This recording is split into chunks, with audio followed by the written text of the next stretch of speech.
हिमाचल प्रदेश में ये देखा जा रहा है कि आपदा के बाद हिमाचल की सरकार बहुत तेजी से काम कर रही है। यही वजह है कि प्रशासन की मदद के साथ ही अब आगे कदम बढ़ाए जा रहे हैं। अब सिस्टम काम करेगा तभी काम बन पाएगा, तभी बात बन पाएगी, ये सभी जानते हैं।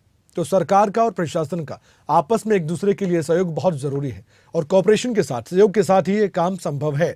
इसलिए जो कोऑर्डिनेशन कमेटी है वो कई बार अपना काम करती है कई मामलों में, लेकिन यहाँ कमेटी की बात नहीं है, यहाँ पर उस सरकार और प्रशासन की बात है जो आपदा से पीड़ित है और खुद हिमाचल की जनता भी पीड़ित है। यही वजह है कि हिमाचल प्रदेश के मुख्यमंत्री सुखविंदर सिंह सुक्खू ने अब सभी जिलों के डीसी को भी ये निर्देश दे दिए हैं कि आप अपना काम बखूबी करते हुए ये जांचें परखें कि कितना नुकसान आपके जिले को हुआ है। अब 3 दिन का अल्टीमेटम, 3 दिन का समय आप कह लीजिए दिया गया है। नुकसान का पूरा आंकलन डीसी को करना होगा। डीसी भी आगे निर्देश देगा जाहिर तौर पर, और डीसी ये सुनिश्चित करेगा कि कितना नुकसान जिले में हुआ है। भारी बारिश के कारण बहुत ज्यादा नुकसान झेलना पड़ा है हिमाचल प्रदेश की सरकार को, हिमाचल की जनता को। अब राज्य को हुए नुकसान का आंकलन करना बहुत जरूरी है। उसके बाद एक रिपोर्ट सौंपी जाएगी सरकार को।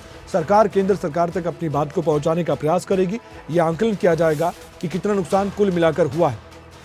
हमारे साथ हमारे ब्यूरो शिमला से प्रदीप ठाकुर जुड़ चुके हैं, उनसे हम बातचीत करते हैं। प्रदीप, एक अंदाजा तो लगाया जा रहा है और कभी ये कहा जाता है कि 10,000 करोड़ रुपए से ज्यादा का नुकसान हुआ है। कल ही जगत सिंह नेगी का जो कैबिनेट मंत्री, उनका बयान भी सामने आया था कि 10,000 करोड़ रुपए के लगभग तो नुकसान हो ही चुका है हिमाचल प्रदेश को। लेकिन धरातल पर रिपोर्ट क्या है वो डीसी बता सकते हैं।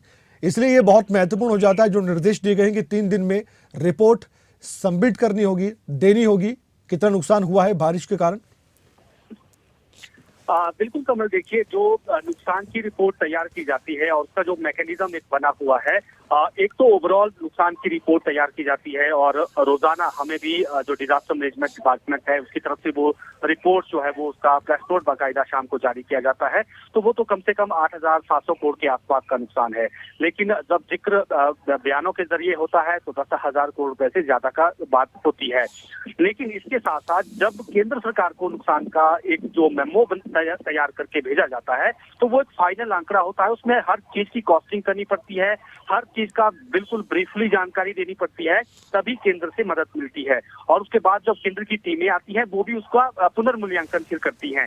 तो उसी से जुड़ी ये निर्देश मुख्यमंत्री सुखविंदर सिंह सुक्खू ने दिए। उन्होंने सभी जिलों के डीसी के साथ वीडियो कॉन्फ्रेंसिंग के जरिए बैठक की और उसमें कहा कि 3 दिन के भीतर कंप्लीट जो नुकसान हुआ है यानी नुकसान की पूरी रिपोर्ट तैयार करके भेजनी है।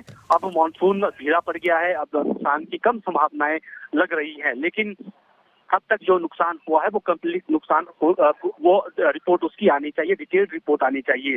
क्योंकि जो पहले राज्य सरकार की तरफ से केंद्र को एक मेमोरेंडम भेजा गया है वो 10 अगस्त तक का वहां तक का था और अब जो इसके बाद का जो नुकसान भी हुआ है उस वक्त वो 6,700 करोड़ रुपए का नुकसान बताया गया था। लेकिन उसके बाद भी नुकसान हुआ है तो सारा मिलाकर अब कितना ओवरऑल कितना नुकसान है तो उसका नुकसान का मेमोरेंडम जो है वो केंद्र को भेजना है राज्य सरकार ने। तो ये निर्देश दिए गए हैं कि 3 दिन के भीतर इसको आप तैयार करके भेजें। इसके साथ साथ मुख्यमंत्री ने डीसी को साफ तौर पर कहा है, डीसी भी उसमें एसडीएम भी और जो रेवेन्यू अफसर होते हैं उनको साफ तौर पर कहा है कि जो राहत राशि हम लोगों को दे रहे हैं यानी फौरी तौर पर राहत राशि अभी दी जाती है। किसी का घर नुकसान हुआ है, किसी की जमीन बह गई है, कोई और नुकसान हुआ है, जानी नुकसान हुआ तो फौरी मदद उनको दी जाती है। और ऐसे में जो ये राहत राशि आवंटित की जा रही है वो जो प्रभावित व्यक्ति है उस तक पहुंचे, इसकी जवाबदेही अब डीसी, एसडीएम और रेवेन्यू अफसर की होगी। सीधे तौर पर उसमें वो जिम्मेदार होंगे अगर किसी को राशि नहीं मिलती। आपने देखा भी होगा पिछले कुछ दिन पहले राहत राशि की एवज में और जो घर बनाने के लिए राहत राशि मंजूरी हुई थी, एक पटवारी ने उसमें रिश्वत मांग ली थी 20,000 रुपए की। तो ऐसे में इस तरह की घटनाएं ना हो तो इसमें डीसी की जिम्मेदारी यहाँ पर उनकी जवाबदेही यहाँ पर सुनिश्चित की गई है। तो कुल मिलाकर नुकसान बहुत ज्यादा हुआ है प्रदेश का, उसका असेसमेंट भी पैरेलल जो डिजास्टर मैनेजमेंट डिपार्टमेंट है, जो रेवेन्यू डिपार्टमेंट है वो करता है। लेकिन जब केंद्र को सारा नुकसान की रिपोर्ट उसका मेमोरेंडम बनाकर भेजना होता है तो सारी चीजें बारीकी से अध्ययन करने के बाद इसे भेजा जाता है। जी प्रदीप, बहुत बहुत धन्यवाद, आपने विस्तार से जानकारी दी है और बताया भी है कि मैकेनिज्म क्या है इसका और क्यों ये इस तरह से रिपोर्ट मांगी जा रही है डीसी से। वो बेहतर तरीके से भी बता सकते हैं कि नुकसान कितना ज्यादा हुआ है।